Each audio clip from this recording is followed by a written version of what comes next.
I want to talk to you about what a difference a year can make. I've decided a couple years ago, I planted a garden out here and came to a realization that I had zero bees. I was actually having to pollinate myself because I couldn't get any bee activity. So I started planting some stuff to change that and try to start leaving some leaves in the backyard and around the perimeter of the yard. I was also left stick piles out there to try to generate from nice habitat for native bees. I planted a whole bunch of stuff. We've got these are lilies here because my wife has always wanted ditch lilies, so we've got a nice little stand of them here. We've got some native bee things. This box up here had mesa bees in it, the black one this spring, and then we've had we call it leafcutter bees in there, and 3 generations have hatched out in there this year. Of course, I brought in 2 beehives. I had 1 last year. But this area back here is kind of my pride and joy. It was an ugly place that just was left, it basically mowed it. That was the only time I was over there. So about starting in September of last year, I planted 2 apple trees in here. I started bringing in some Allium. I brought in some Sedum. Throughout the month of September, I ended up bringing some Goldenrod in, and was fortunate to find out that the Goldenrod had some Phlox that I didn't know was part of it. But then I ended up taking this whole space, putting cardboard down, putting topsoil over the top of that, and then planting across the top of it. And then I've also transplanted a bunch of stuff. I put in some lavender. I brought in some milkweed. So, but all this, I've got like a cardinal plants in there. I've got a swamp milkweed, and there's some other things that we've been planting in there. And here there's some wild bergamot, but I've got 2 packets of seed. This kind of bald area here is going to get overseeded this winter. And so we've got all of this in year 1 of my pollinator garden. Over here I've got some cone flowers that have already bloomed out. There's quite a bit, as you can see, black-eyed Susans around. I was pretty excited. These swamp marigolds just started blooming. They are, I planted those in a milk jug last Christmas Eve, and they've come up and done well. Over here I've got quite a bit of ironweed. I put in some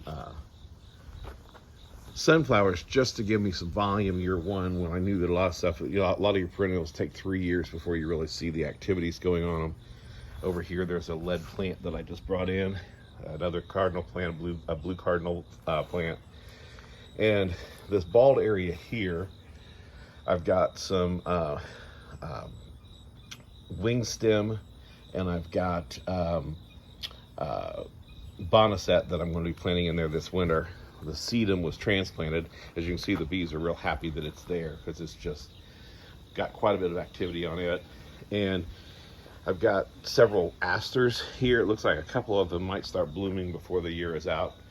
So, and then I'm going to broadcast some more aster seeds in this space. Back in the back corner here that really hasn't come up much, I've got a red chokeberry bush that's I've transplanted. And then these goldenrod I transplanted last fall, right about the time they were, probably not too long from right now, about a year ago, the Phlox came in that way. This back corner, I'm going to put in 2 different species of goldenrod in here. Here in the front of the goldenrod, between it and the sedum and what have you, I'm going to plant Joe Pieweed this winter to try to fill that space in. And then back here, I've transplanted this obedient plants back in here, and it's just alive with bees right now. So there's a lot of stuff in here, and there's so many species of bees that I don't even know what they are. There's the honeybees, which is obvious. I have 2 honeybee hives. We have carpenter bees. I have probably 5 different species of bumblebees that I see in here. We've got leafcutter bees, obviously, and like a 3rd crop of them this year, so I see them all over the place.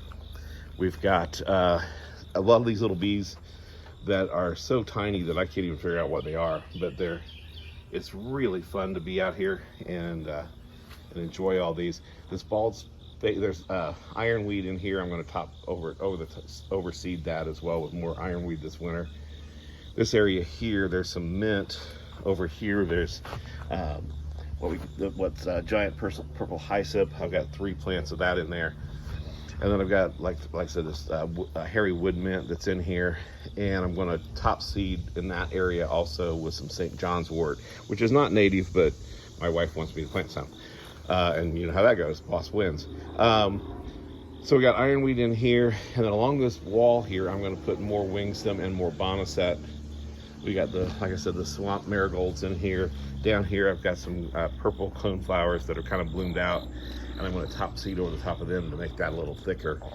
But this is year 1. So they say it takes 3 years to get a perennial garden to really grow. But I'm pretty pleased with year 1. So anyway, you can make a difference.